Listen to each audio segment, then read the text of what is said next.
Assalamualaikum warahmatullahi wabarakatuh. Perkenalkan, saya Rizky Widianing Tias, NIM A210200014, kelas A, Prodi Pendidikan Akuntansi. Pada kesempatan kali ini, saya akan menyampaikan video pembelajaran tentang pandangan, tantangan, dan perencanaan pembelajaran pasca pandemi COVID-19. Ketika dunia pertama kali terpapar pandemi COVID-19, seluruh sektor industri dan bisnis termasuk pendidikan seakan-akan dipaksa untuk melakukan penyesuaian agar dapat tetap bertahan. UNESCO menyebut kurang lebih ada 1,6 miliar pelajar secara global tidak dapat pergi ke sekolah sebagai akibat dari kebijakan lockdown, sehingga kegiatan belajar mengajar diwajibkan dilakukan secara daring. Sistem pendidikan online dan sekolah virtual pun menjadi standar baru dan didorong sebagai agenda politik pemerintahan di berbagai negara.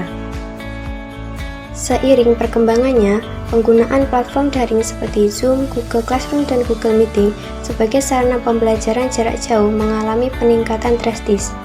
Proses pembelajaran new normal ini membuat pelajar dan guru saling bertatap layar, seakan-akan mereka sedang berada di kelas secara normal.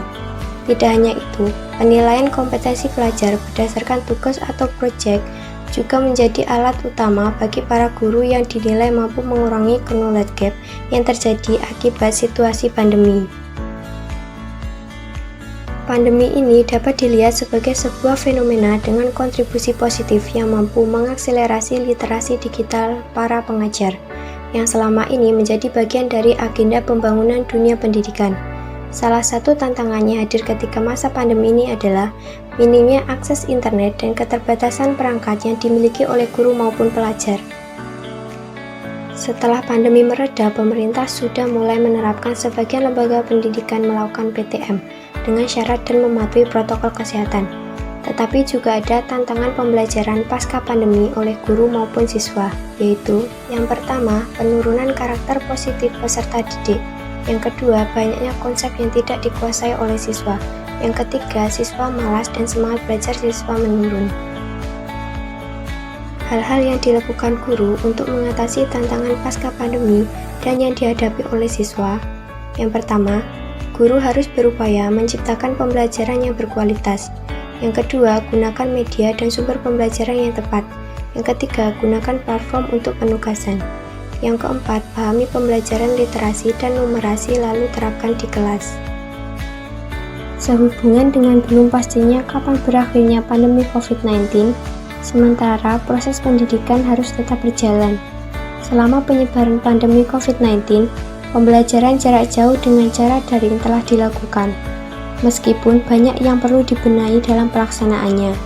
Satuan pendidikan di seluruh Indonesia telah berusaha semaksimal mungkin untuk melaksanakan proses pembelajaran. Protokol kesehatan pun ditaati demi menekan angka penyebaran virus dengan memakai masker, hand sanitizer, hingga penerapan social distancing dan physical distancing. Pandemi COVID-19 memaksa setiap orang beradaptasi dengan kebiasaan baru, termasuk dalam proses belajar mengajar di sekolah. Ketidakmampuan beradaptasi dan bertransformasi akan menambah persoalan dan memperlambat upaya pencapaian tujuan pendidikan. Saat ini terdapat beragam inovasi baru di dalam dunia pendidikan, terutama pada proses pembelajaran. Salah satu inovasi tersebut adalah teori konstruktivisme. Pemilihan pendekatan ini lebih dikarenakan agar pembelajaran membuat pelajar lebih antusias terhadap persoalan yang ada, sehingga mereka mau mencoba memecahkan persoalannya. Teori konstruktivisme merupakan sebuah teori yang sifatnya membangun dari segi kemampuan, pemahaman dalam proses pembelajaran. Teori ini memberikan keaktifan terhadap siswa untuk belajar menemukan sendiri kompetensi, pengetahuan atau teknologi, dan hal lain yang diperlakukan. Kelebihan dan kekurangan dari teori konstruktivisme. Kelebihannya yaitu yang pertama, menjadikan siswa lebih kreatif dan mandiri. Yang kedua, membantu siswa memahami bahan belajar secara lebih mudah. Kekurangannya yaitu, yang pertama, teori tidak menyeluruh untuk semua tingkat pendidikan. Yang kedua, sulit diterapkan jika peserta didik mengalami hambatan kognisi. Selain menggunakan teori belajar yang cocok, Juga ada upaya dan strategi pendidikan dalam transisi menuju era pasca pandemi. Yang pertama, melalui kebijakan yang dikeluarkan pemerintah di tengah pandemi seperti relokasi anggaran, SKP 4 Menteri tentang pembelajaran tatap muka, koordinasi dengan pemerintah daerah dan sekolah. Yang kedua, pemerintah telah melakukan vaksinasi terhadap guru dan tenaga kependidikan. Yang ketiga, pemerintah melakukan penyiapan infrastruktur termasuk digitalisasi dan telekomunikasi untuk pemenuhan pembelajaran di masa pandemi. Yang keempat, melakukan survei pembelajaran tatap muka, persiapan pembelajaran tatap muka terbatas, remedial, penyiapan digitalisasi sekolah, penyiapan program sekolah penggerak. Yang kelima, melakukan upaya pembinaan UKS untuk mendukung kebiasaan hidup di era new normal dengan menerapkan perilaku hidup bersih dan sehat. Dan yang keenam, melakukan penguatan dan perluasan digitalisasi sekolah termasuk di wilayah 3T, serta penguatan profil pelajar Pancasila melalui berbagai model pembelajaran, daring, luring, dan project-based learning. Guna mencapai target mempertahankan visi misi sekolah dan mempersiapkan siswa agar hidup sehat di era pasca pandemi, ada berbagai aspek yang harus dipertahankan dan ditinggalkan.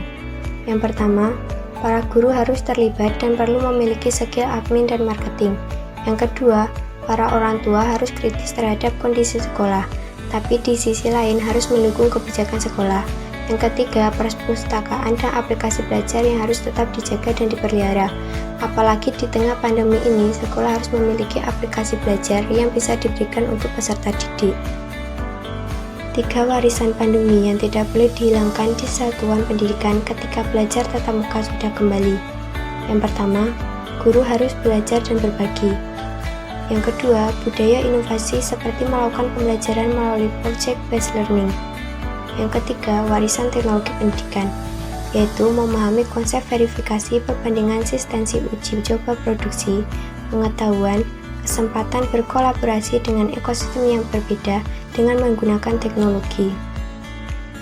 Oke, cukup sampai di sini penjelasan saya tentang pandangan, tantangan, dan perencanaan pembelajaran pasca pandemi COVID-19. Mohon maaf apabila dalam penyampaian masih ada kekurangan. Terima kasih. Wassalamualaikum warahmatullahi wabarakatuh.